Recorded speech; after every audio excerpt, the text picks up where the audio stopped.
دوستوں، آج کی ویڈیو میں ہم آپ کو بتائیں گے ٹیپو سلطان کے شجرہ نسب کے بارے میں۔ ان کا تعلق کس خاندان سے تھا، انہوں نے کتنی شادیاں کی اور ان کے کتنے بچے پیدا ہوئے۔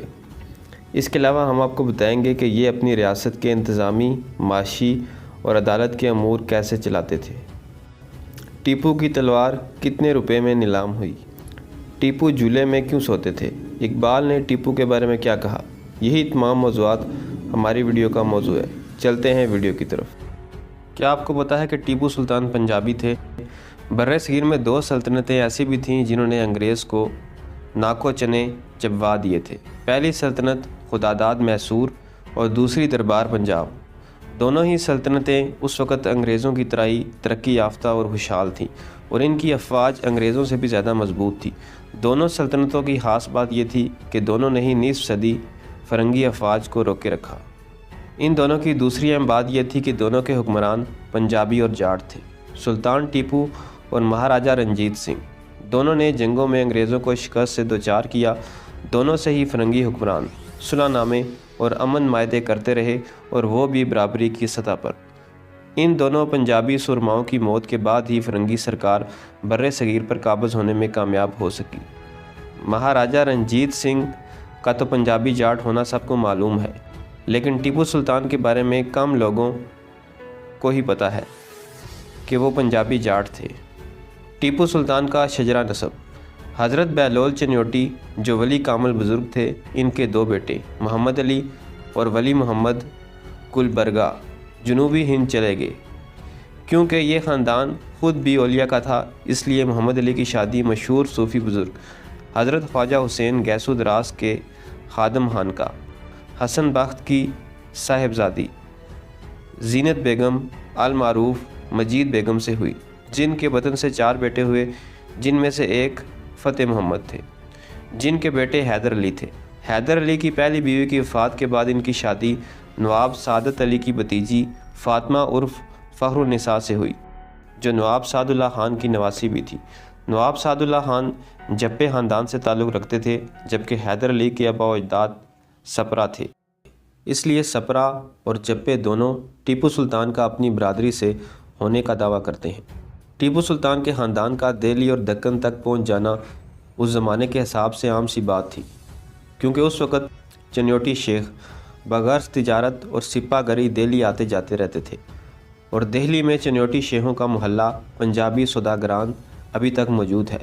لیکن کچھ عرصہ پہلے بھارت سے ایک اور دعویٰ بھی آیا، جو ٹیپو سلطان کے مزار کے متولی کی جانب سے تھا، اور ان کا دعویٰ تھا کہ ہمارا یعنی ٹیپو سلطان کا خاندان آرائی ہے۔ ٹیپو سلطان کی تلوار آج بھی مشرقی پنجاب کے ایک آرائی مسلم مجاہد گھرانے میں موجود ہے، جو مشرقی پنجاب کے شاہی امام بھی ہیں، لیکن اس دعوے سے بھی ٹیپو سلطان کی پنجابی شناخت پر کوئی فرق نہیں پڑتا۔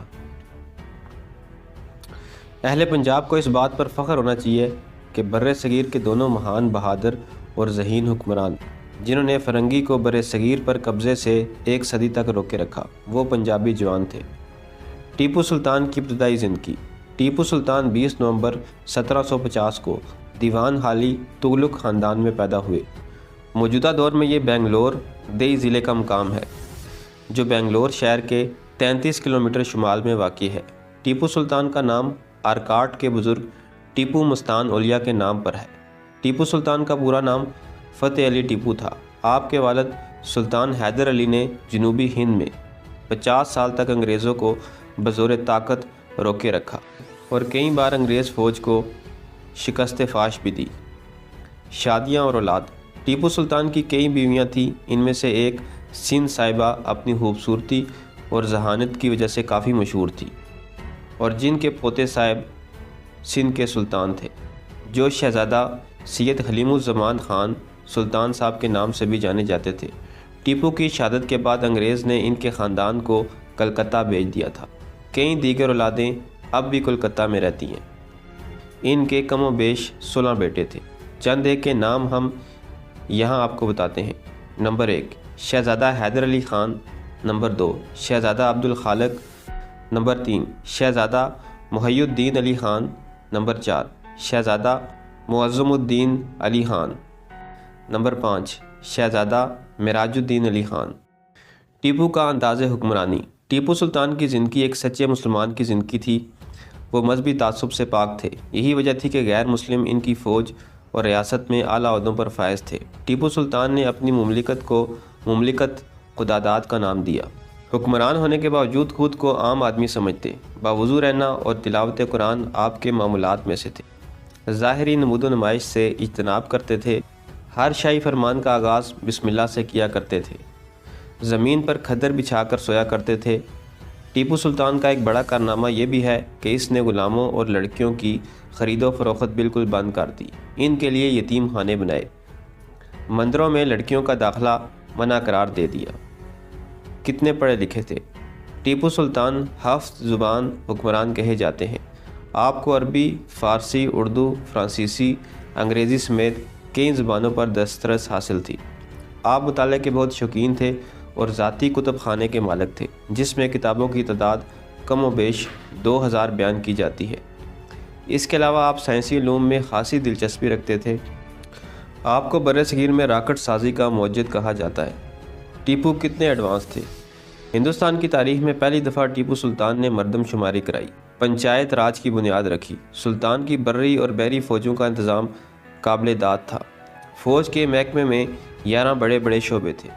سلطنت کی کل آبادی کو 22 فوجی اضلاع میں تقسیم کیا گیا تھا۔ بحری فوج کے پاس 20 چھوٹے بڑے جنگی جہاز تھے۔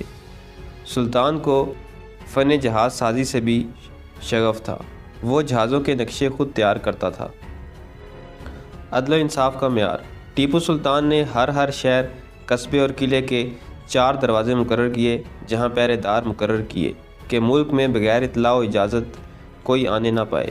جس مقام پر چوری ہو جاتی، وہاں کے پولیس افسر کو اس کا ذمہ دار قرار دیا جاتا۔ اگر مجرم گرفتار نہ ہو سکتا تو پولیس افسران کی تنہا سے اس کی تلافی کی جاتی۔ ان مقامات پر جہاں ڈاکوؤں کے حملے کا خطرہ رہتا تھا، وہاں کے رہنے والوں کو آتشی اسلحہ رکھنے کی عام اجازت دی جاتی۔ عدل و انصاف کا یہ عالم تھا کہ ہر شہر میں قاضی اور ہر گاؤں میں پنچایت مقدموں کا فیصلہ کرتی۔ اگر فریقین میں سے کسی ایک کو ابتدائی عدالتوں کے فیصلے پر شک ہوتا تو مقدمہ صدر عدالت، ہائی کورٹ میں دائر کیا جاتا۔ سلطان نے افسران ضلع کے نام حکم جاری کر رکھا تھا کہ وہ ہر سال سرنگا پٹم دارالحکومت میں جمع ہو کر انتظامی امور کے متعلق مشورہ کیا کریں۔ ٹیپو کی تلوار۔ 18ویں صدی میں میسور کے حکمران ٹیپو سلطان کی خوابگاہ سے ملنے والی تلوار 2023 میں لندن شہر میں 1 کروڑ 40 لاکھ پاؤنڈ میں فروخت ہوئی تھی۔ سن 1782 اور 1799 کے درمیان ٹیپو سلطان کے دور کی تلوار سٹیل سے بنی ہے، جس پر سونے کی کاریگری کی گئی ہے۔ اسے اس دور میں اقتدار کی علامت سمجھا جاتا تھا۔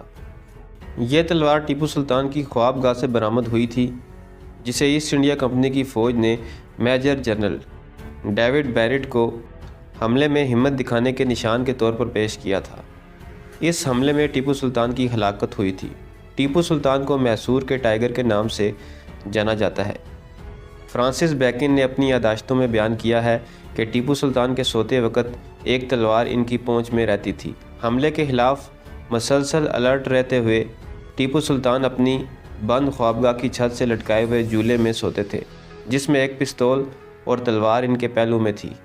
علامہ اقبال کی نظر میں۔ شاعر مشرق علامہ اقبال کو ٹیپو سلطان شہید سے خصوصی محبت تھی۔ 1929 میں آپ نے شہید سلطان کے مزار پر حاضری دی اور 3 گھنٹے بعد باہر نکلے تو شدت جذبات سے آنکھیں سرخ تھی۔ انہوں نے فرمایا، ٹیپو کی عظمت کو تاریخ کبھی فراموش نہ کر سکے گی۔